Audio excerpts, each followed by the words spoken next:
Let's go. Hi, mountain climbers. Thank you so much for tuning in.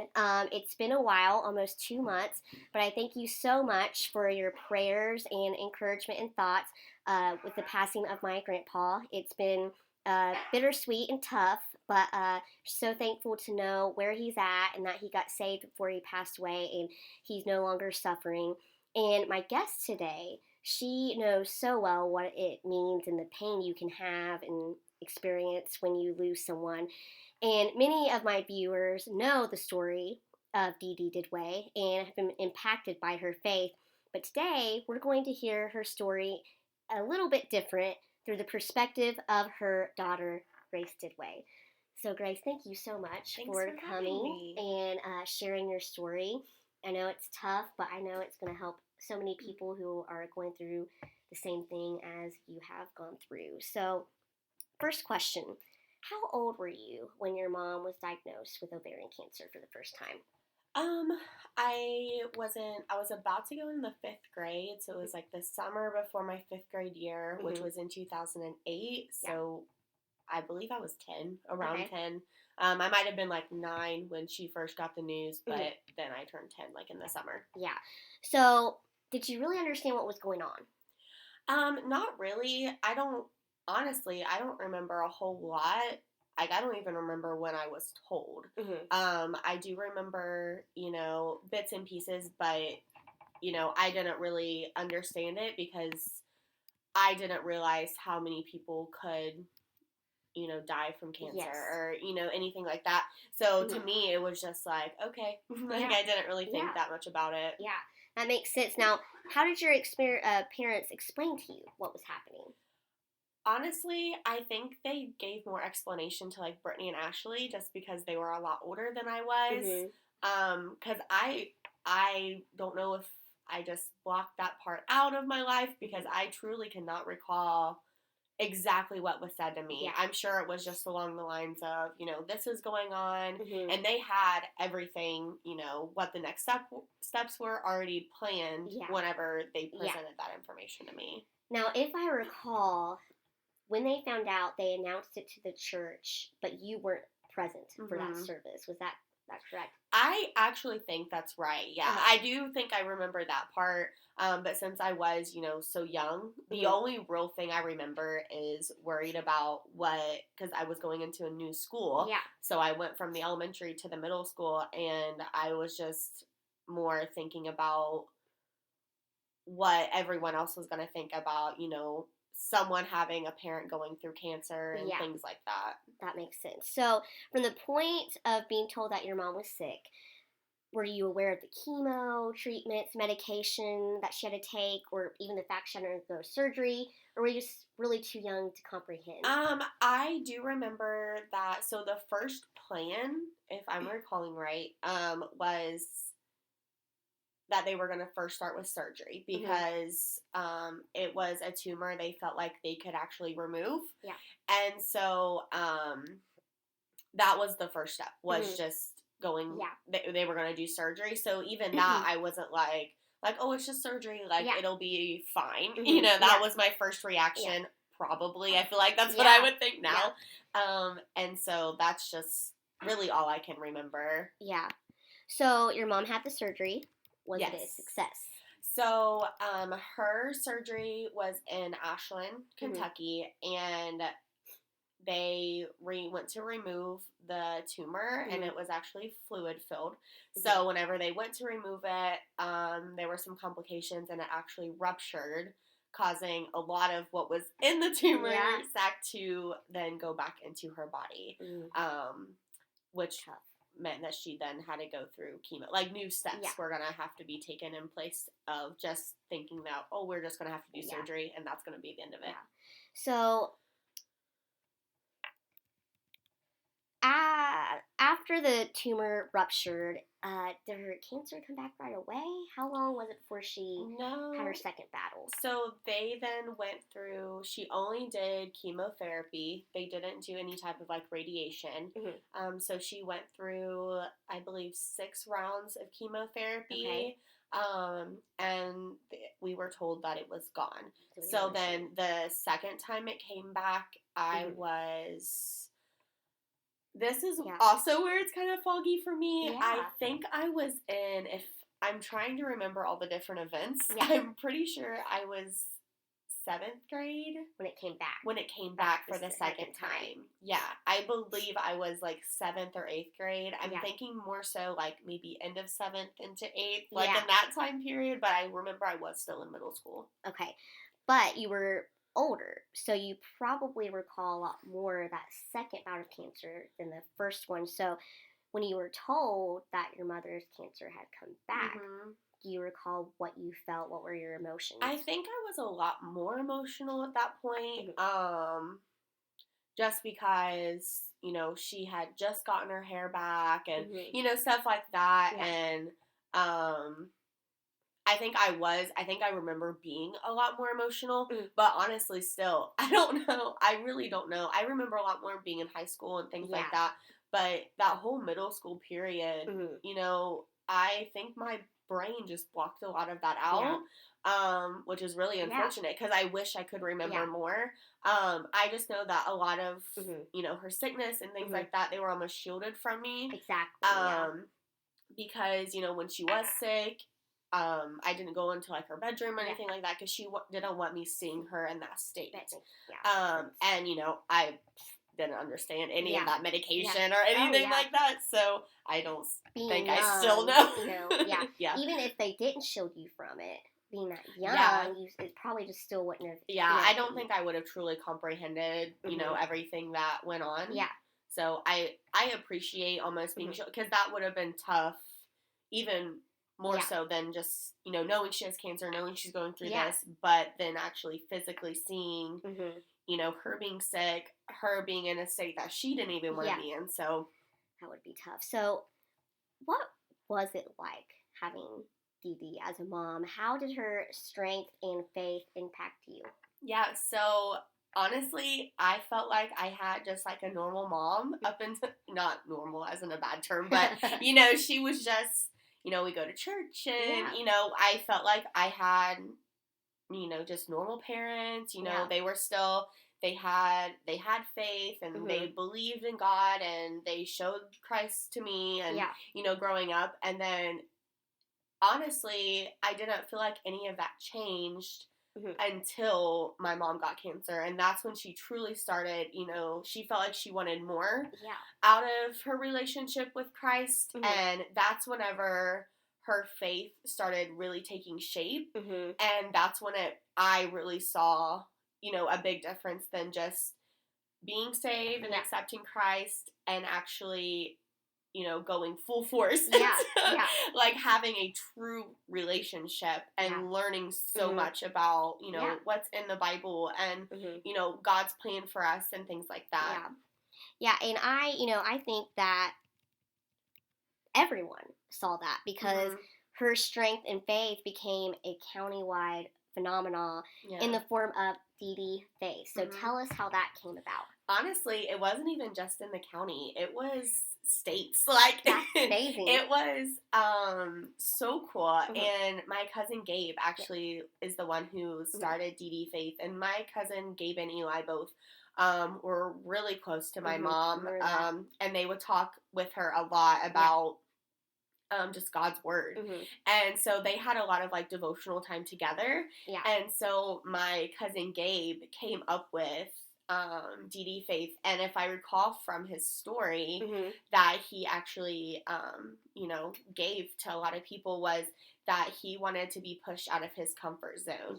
And so he hates, you know, personalized plates for your cars, and so he decided, like, God told him, like, this is what you're going to do. You're going to have a personalized plate. And he decided to have that as Dee Dee Faith. He still has it to this day. And so that was really cool. So people started, you know, asking, like, what is that? Like, you know, you always see just random license plate and you're like, what does that mean?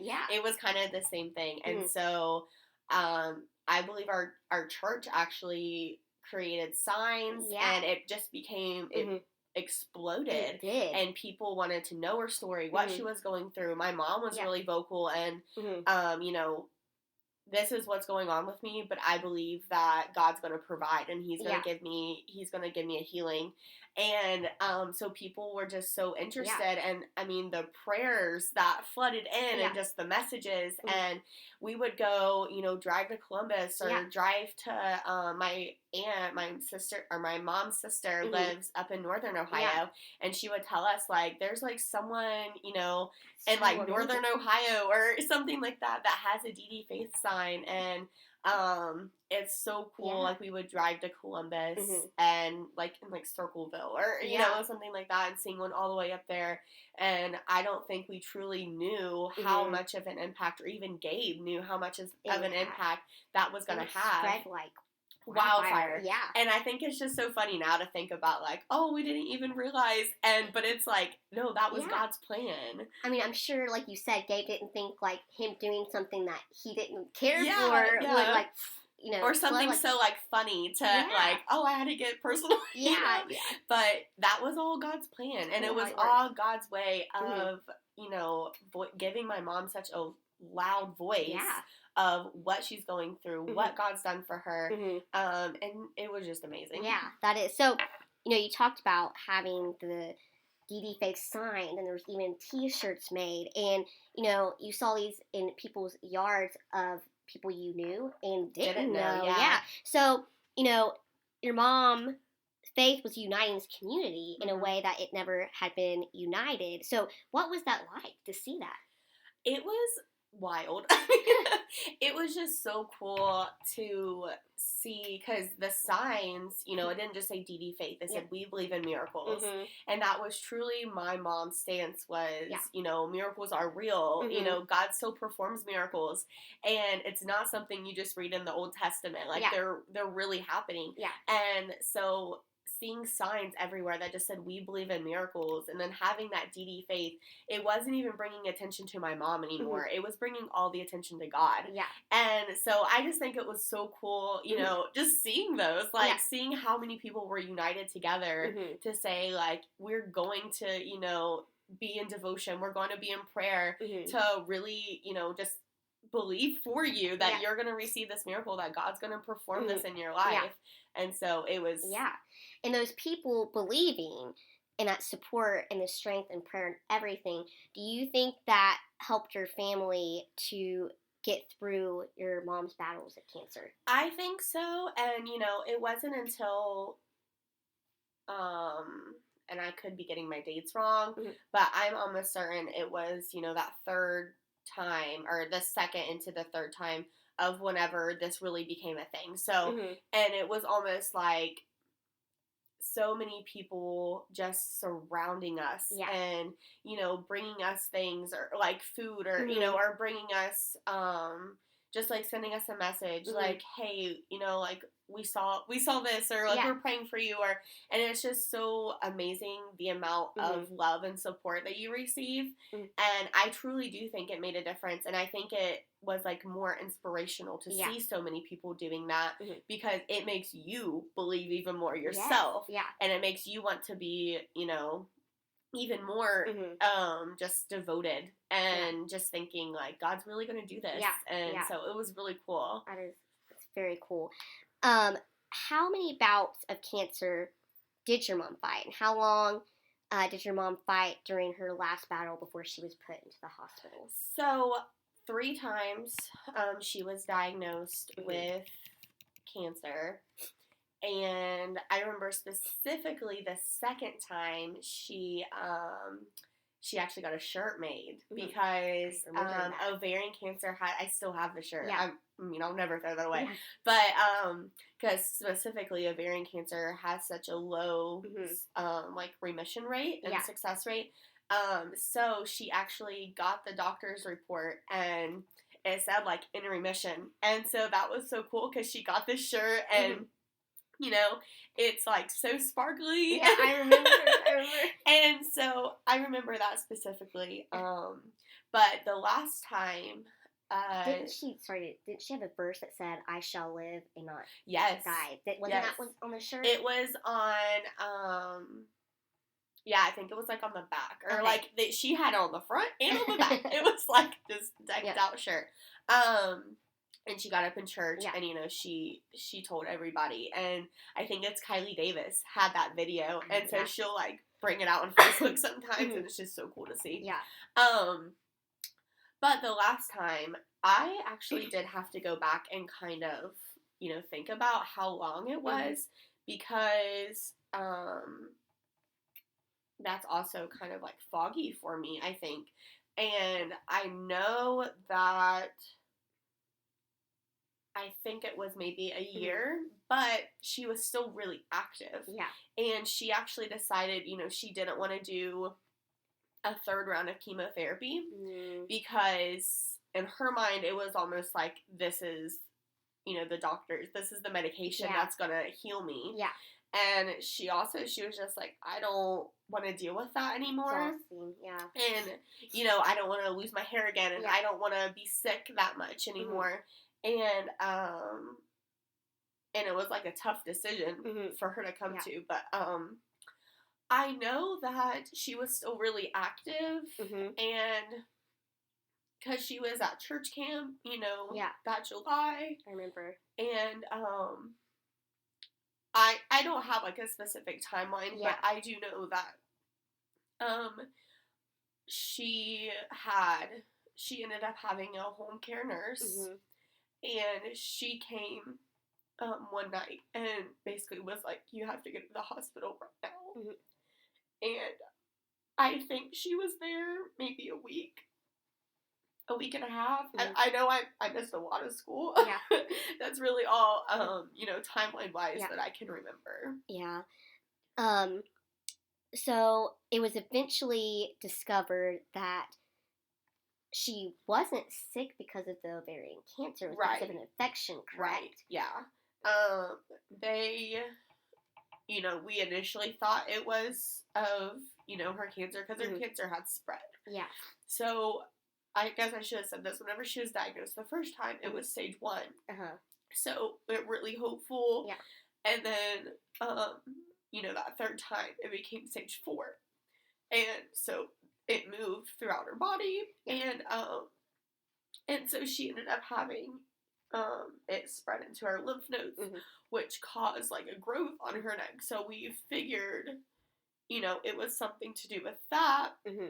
But yeah, the doctors ended up discovering that it wasn't actually ovarian cancer. Yeah. You know, that was causing her to, you know, digress. It was an infection. Yeah. And that, I remember reading your status during that time, you saying, I'm going to run through the halls and shout, because your mom's thing always was, ovarian cancer is not going to take me. Yeah. And that's not what was taking her life at that point. Yeah. It was an infection. And so what she stood on was true that entire time. For sure. So I definitely remember that. And during that time in the hospital, I can't even remember how it was organized or how it came about, but there was a candlelight vigil that took place. What were your feelings during those moments of being a part of that? So it was, I think I was, like, exhausted at that point because I had been at the hospital for so long. But I specifically remember, I mean, I looked horrible because, like, I think I had to go, like, take a shower in the hospital, and I specifically remember coming down in the lobby and just seeing so many people flooded SOMC's lobby, and SOMC's lobby is pretty big, and it was full of people, and I just walked down there, and I remember going, I was like, oh my goodness, like, I can't believe this, but, it was truly amazing to be right outside of, you know, my mom's room, and, you know, uplifting God, and having that time of prayer, and for that many people of our community who may not have even known her come out and all be united together was really cool. It was really something amazing. And, you know, whoever did, I believe it was someone, you know, from the school, like from my high school, that put it together, like a mom. But I could not have thanked them enough Yeah. for, gathering so many people together. And actually, this wasn't like broadcasted as much, but a lot of people came out to my house and actually marched around my house. And that was so cool. And actually surrounded my house in prayer. Yeah, I remember that. I didn't get to be there, but I remember hearing about it. And Yeah. it was amazing. Yeah, and my neighbors probably were like, what is going on? They're having like a party because my driveway's so small. Like, is it Joshua and the Battle of Jericho? Yes, and my driveway's so small, and like no one ever, like, and the driveway was actually clear because we stood in the driveway, so like people were parked all up and down the street, and they're like, are they having a party right now? But that's so cool. It just is a testament to, the kind of person your mom was. Oh, for sure. And that people would care that much and want to, do that and pray for her and do whatever they can to show her and encourage her. Yeah, and the fact that people took the time out of their day to come do that was, because, I mean, everyone's so busy. Like, and that's truly what was amazing is, like, you have all these people who could be doing so many different things, and they chose to, drive to Portsmouth and, sing praises to God and to pray for someone that they might not have even known. So that's amazing. When did you realize and understand that your mom would be leaving the hospital? And how did you accept that? So, I was thinking about that. And I don't think I ever came to the conclusion, until they told us that she wasn't going to be going home. Because I thought in my mind, I'm going to have to believe this whole time. And I never once wanted to doubt what God was going to do. Because I remember to the minute I was sitting by her bed, declaring life over her and, praying for her. And I never once accepted, I mean, I'm sure everyone else did, but I never once, and it shouldn't say accepted, I never once thought, like, she's not coming home because that meant I was giving up. Yeah. And that was so my mom's thing. Yeah. She never once wanted to doubt or give up. Yeah. And so I didn't feel like I could doubt or give up. And that in itself speaks to how strong in her faith she was and how she cared so much to even give that to me. Yeah. And to show that kind of faith to me, because any other kid would be, I mean, not trying to, like, sing praises to myself, because it was not me at all, but I feel like anybody else could have been in that situation and thought, just like, from the minute they got there, like, all hope is lost. And that's just not the kind of faith she instilled in me. Yeah.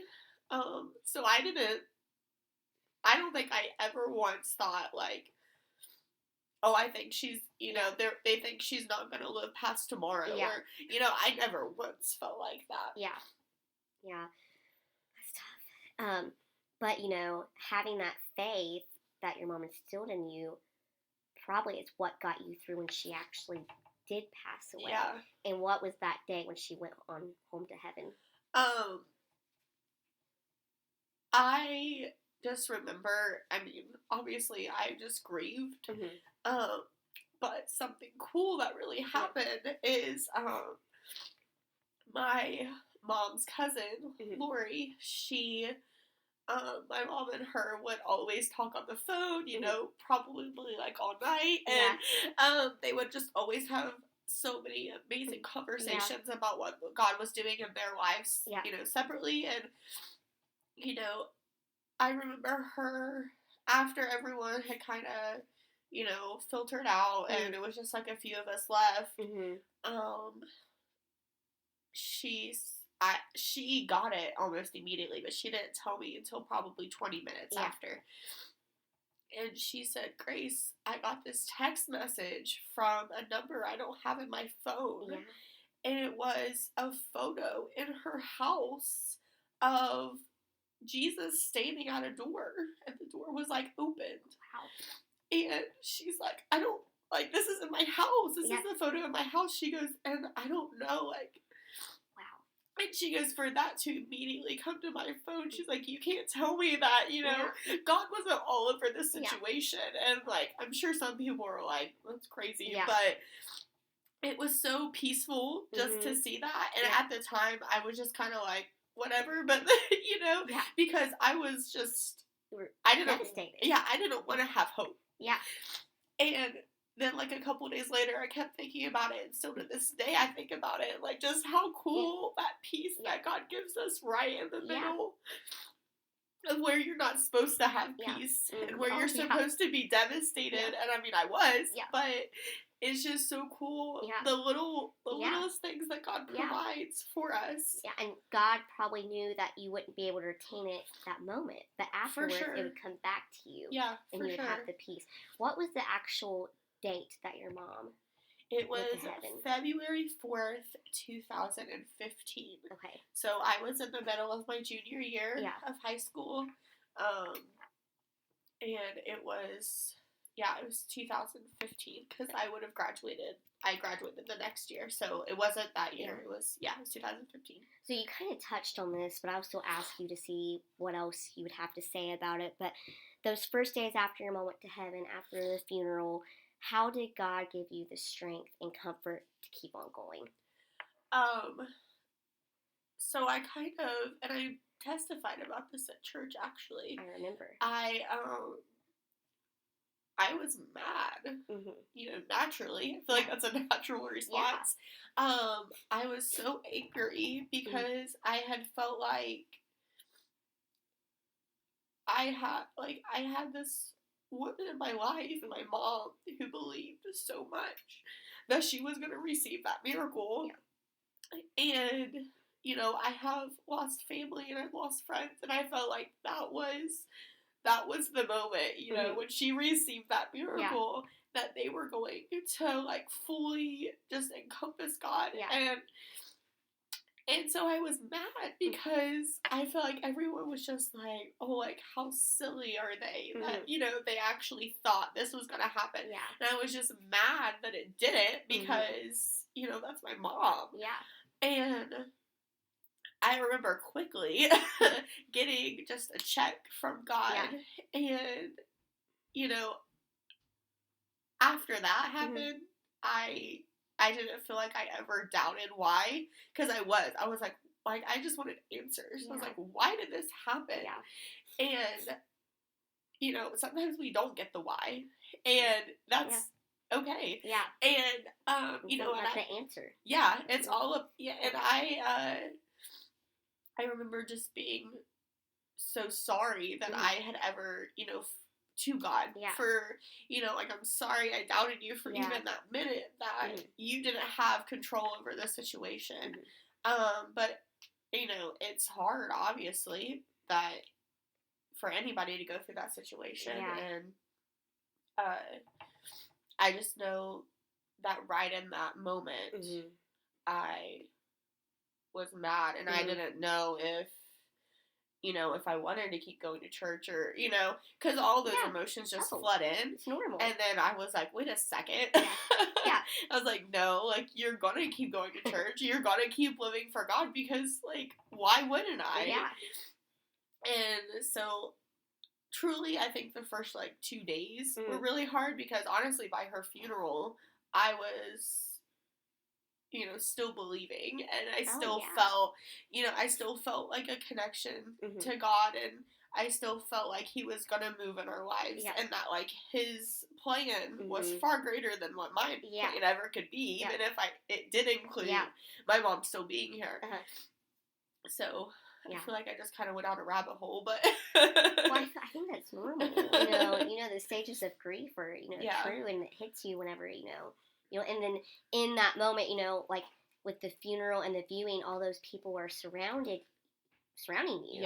And so you feel, like, hopeful, and you feel, you know, like, you know, encouraged, and it's just normal for things to go back, you know, life, people do, you know, their routine, and then that's when you start feeling like, you know, okay, well, where's the hope, where's, you know, so, I mean, and I felt like, you know, the enemy almost got me.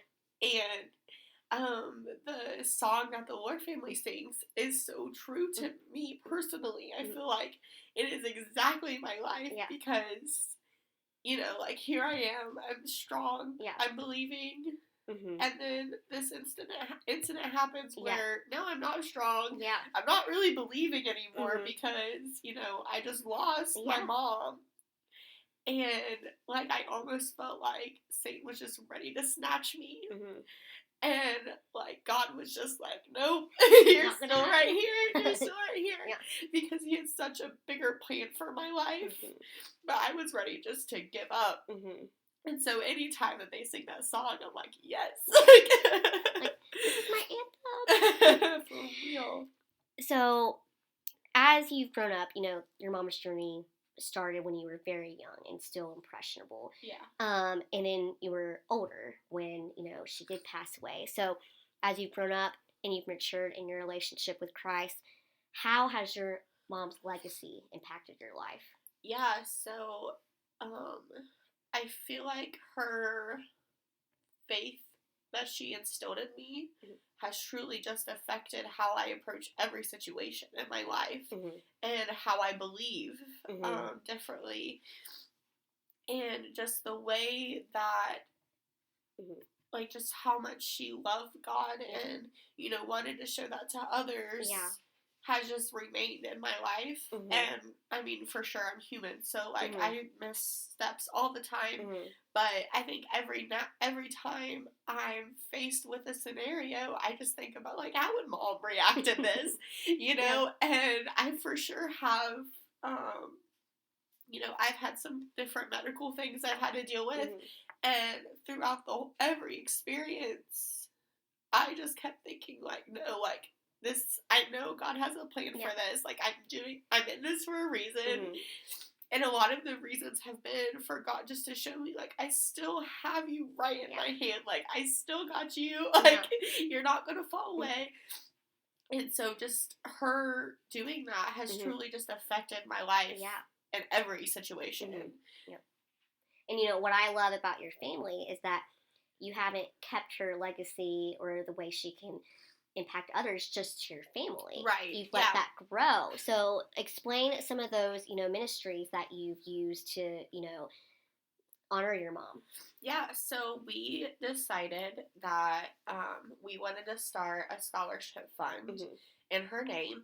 And I think the reason behind that was she loved, you know, cheering for different, like, you know, for, you know, the Indians and for the Buckeyes. And she just loved, like, leadership and that team mentality. But she loved even more, you know, those kids in that leadership position, taking a stand for what they believed in and being that witness to, you know, their classmates or their teammates or, you know, members of the community, whoever. So we decided that we wanted to keep that mentality going and to encourage other high schoolers to keep standing up for God and for keep believing in, you know, keep believing in Him and keep believing in miracles. And so we decided that we wanted to start the DD Faith Foundation Scholarship. And we started it with just in Valley, Minford, and Wheelersburg, I think. And since then, we've been able to add on 2 more schools. That's awesome. And I mean, our hope is that we can get every single county school. But we have been able to, you know, keep growing every single year, which is the goal. But truly, it's just to encourage kids to show their faith, show how they're using their faith every day, and just give us an essay about, you know, how they're using that faith. And so it's really cool. Now, if people feel led to, can they give to the scholarship? Absolutely, yes. Okay. So we do have, like, a website that they can donate, you know, just direct from there. It's through, like, a PayPal. So can you give the website? So it's DD Faith Foundation .com. Com or org? Org, I think it's I can look it up, but because it auto-fills on my computer. Well, if it doesn't come up on yeah. Calm, then they'll know to use Check Work. it on Work, yeah. But you can donate directly through there, but we actually host an event every single year. Yes, that's coming up. Yes, it is coming up. So we try to have this event in February. You know, to the first year we try to have it right around, you know, my mom's anniversary. Yeah. And so we want to always keep it in February just because that's such a big month for us.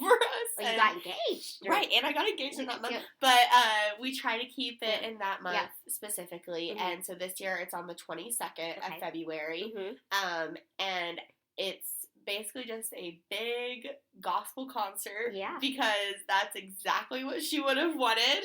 If she could have thought of a fundraiser, she would have said, don't give me a spaghetti dinner, give me a gospel concert. Yeah. So I'm sure she looked down from heaven and was like, oh, this is I'm so sure. awesome. And the cool thing this year is every year we've always had it at the Vern Rive Center down on Shawnee State's campus. Yeah. And this year we actually moved it to our church, Rubyville. Yes. And so I think that's so cool because, you know, my mom loved Rubyville. Yeah. And so I think that's truly what she would have wanted was to end up having it at a church. Awesome. And, you know, for people to run around as much as they want. You know. That's great. Well, share the groups. Who are going to be there? So, this year we do have a new group. And it is, their official name, I believe, is New Generation. I think it is. Yeah. But it's the quartet from Rubyville. So, really excited for them. Yeah. Simon Thurman. Yes. My sister and brother-in-law, Brittany and Kyle. Or Kyle and Brittany Schaefer is their official name, sorry. Karen Peck and New River, the Paynes, and you can edit this right because I gotta look for the other one. Hold on one moment. There's so many, we keep adding so many different ones. That's awesome. It's really cool. Oh, Mike Blanton. Mike Blanton Evidence, yes. So. Sorry, Mike. Sorry, Mike. Yes. That's awesome. Well, I love how it just keeps growing and it gets bigger and bigger every single year. And I mean, again, it's just a testament to how loved your mom was. Oh, and, for sure. Yeah, and speaking of that, let's go on to the last question. If you could tell your mom anything right now, what would it be? I think it would be, you know, thank you, even though at the time I didn't truly appreciate everything she was instilling in me, but it's truly affected me now, and I understand it a lot more now, and I'm just so thankful for that, because without her doing that, I'm sure I would be a completely different person to this day. And I think that would be what it is like all of your, you know, devotion and you talking to me about, you know, faith. It didn't go unnoticed. Yeah. And I'm actively using it. Yes. Even though I thought sometimes, like, this is silly. You know, I'm not gonna, you know, declare anything. Or, like, you know. Yeah. So I think that's what it would be. Is just thank you. And then I'm engaged. And I'm getting married. Probably tell her that, too. I think she'd like that. Oh, she'd be thrilled. You know, and, you know, because I could tell, you know, she loved Jacob. So, oh, yeah. So, and I, you know, I was always, Lindsay and I, when we went to the viewing and everything, hopefully Jacob won't get the big head when I say this. But we were really impressed with how he took care of you. So, so she would be very proud of how he's taking care of you. But thank you for coming on and sharing your mom's story and how you've been impacted, you know, from it. I think it's really cool to see it from your eyes and, you know, what it's done for you to have a mom like that. And I think everyone can say that you have been given a legacy of her faith. So proud of you of how you've handled it and how you've just kept going on. It's just an inspiration to so many, and I want to personally thank you for that because you've given other people faith to scale their mountains, and they know that they can do it by watching you. So Yeah. thank you so much. I love Thank you. you. I love you too. Love you. And actually, I was reading, the other day, Yeah. and I had my Jesus Calling book out, and I had never noticed this before, and it was actually at the front of it, and it was your gift to my mom. It was her Jesus Calling that I was using. Yes. And I thought, like, I haven't, read that in a while. I've been using my other devotional. That's so cool. And I decided the other day, I was like, I'm going to, like, read in my Jesus Yeah. Calling today. That's awesome. And I opened it and I was like, how cool that this week I'm going to be on Mountain Climbers with Whitney. And, like, I had never noticed it. When she was in the hospital one of those times, I came and visited her and gave her the Jesus Calling. So that's awesome. I forgot about that until you said that. I love how God works. He can never say He does not care about the littlest of details. So cool. But anyway, so as she said, the DD Faith concert is on February 22nd. Yes. And we would love to see you out there and support this ministry and scholarship program. It's an amazing time, and it's like so much fun, a lot of great singing. Yeah. And it's at 6 p.m. At 6 p.m. I forgot to mention that. At 6 p.m. So come on out. I'm sure most of you know where Rubyville Community Church is. And so, yeah, we're excited. And once again, thank you so much, Grace, for coming on. And remember, when your strength comes from the right source, there's not a mountain you can't climb.